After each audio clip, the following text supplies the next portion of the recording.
Kaya nga iinumin. Yung pampapa. Kuya, mahal yung piso isa. Ano, nakalibre? Mamaya daw!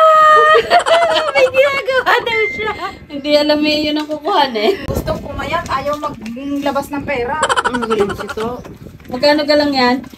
Para 300. Kung hanapin ng 300 na yan, wala kang 5,000. 1 month mo na iinumin yan, B. 300 Tignan mo naman ang kapayatan ni call center. Ayun pala ang pumayat. Oo, payat na payat eh. Ayun ga. Ilinay, ayun ga iyong inaana. Yung pinapainam. Oo naman. Ngayon po ay kami liligawan ni Kulot si Lips. Susuotin niya to oh. Kami may gahanda ngayon kasi si Kulote aakitin niya ang kanyang honey. Para naman hindi madiri si honey kay Kulot. Bebe, tayo na dalit, may make-up ang kita. Uy, ayusin mo na nang mapauo mo na si Lips. Gantong kakain mo. Inaanggap pa niya ako. Honey? Kompleto kayo nan kasi.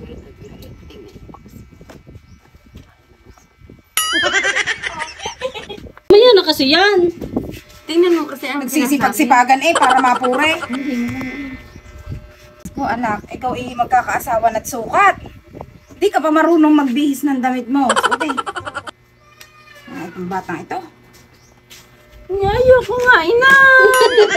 Ikaw ay ipagmamatandaan ko na kay Lips, tumayo ka diyan. Ayoko nga eh. Bilisan mo na. Kailangan kayo maging maganda sa paningin noon. Umayos. Tayo. Tumayo ka kasi. Bilis. Angat, baka aring. Yung tomboy ka, nakalimutan mo.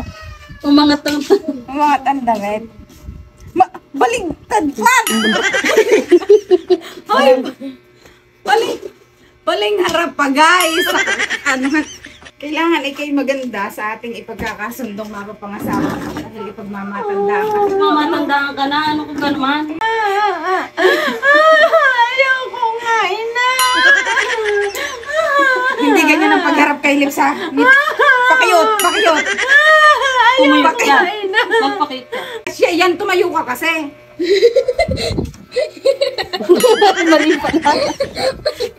Ano ba yan? Ibang chan. Liit ang dyan. Nag-upo ka na short. Ang sexy. Ang cycling mo. Baho ng kibay. Hugas ako ha. Ayusin. Alisin mo na to. Huwag ka na mag-bra.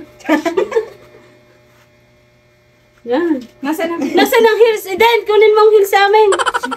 Ano ba rin? Buntis ka na ka? Buntis ka na kagad. Hindi ka pa na-jejebong. Buntis ka na ka? Hindi ka pa na-jejebong. Buntis ka na kagad. Sino nakabuntis sa iyo? Oh, umisil ka. Ay, ako nga. Diyos ko, ang short. May mga buntis.